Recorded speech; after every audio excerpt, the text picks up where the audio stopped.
All right, everybody, I am doing some fraction word problems, and this is for the GED playlist. So keep an eye on that and follow me for more if you want to know more about how to do word problems with fractions.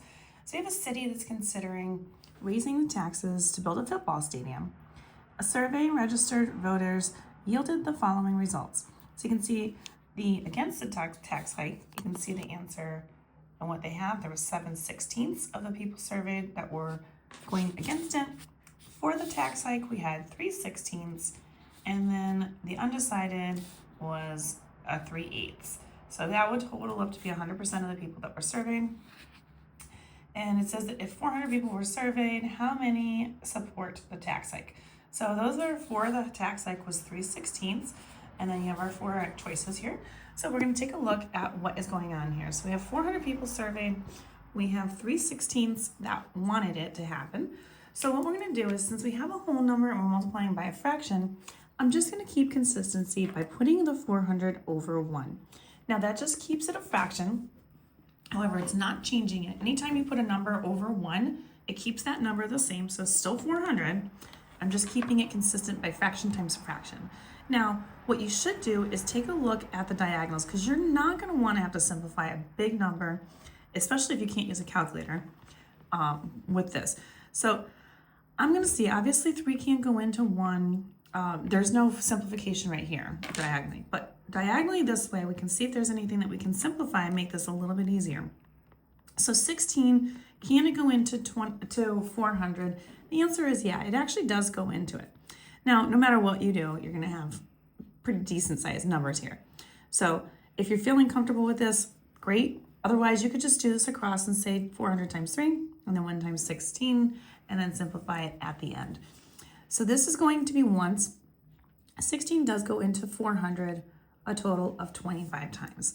So now we're going to go ahead and we're just going to multiply across the top, multiply across the bottom, and get our answer. So 25 times 3, hopefully that's easy enough for us to do. We get 75. The bottom, 1 times 1, which is just going to be 1. So we know that the answer, anything over 1, is just the number that's in the numerators. The answer for this is going to be 75 people. So when I look at my choices, you can see that 75 is there, and it's choice B. Now let's take a look at the next question here. So a tailor has 20 yards of shirt fabric. How many shirts can she complete? And it says complete and underlined. There's a reason for that. In a second, I'll show you. If the shirt requires 2 3/4 fabric for the yards. And we have all whole numbers here, and that's why. Because again, we're talking about full shirts, so we want to be able to know how much we can complete. If you can't get a whole number in this, then what's going to happen is you can't do, like there's no rounding that's going to go rounding up.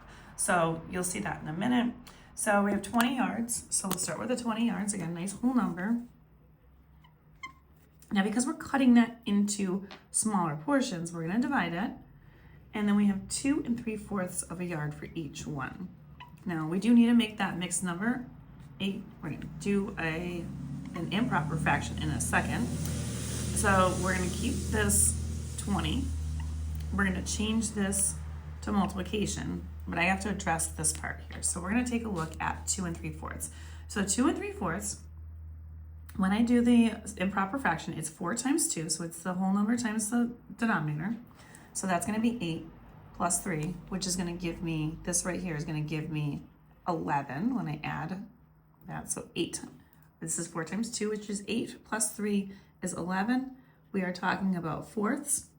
So that is what the fraction actually is. So now if I flip it, as I'm supposed to do here, we flip it, this becomes 4 over 11.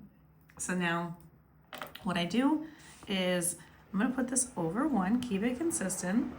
I'm going to see, can I simplify anything in any which way? The answer is no. 11 doesn't go nicely into 20.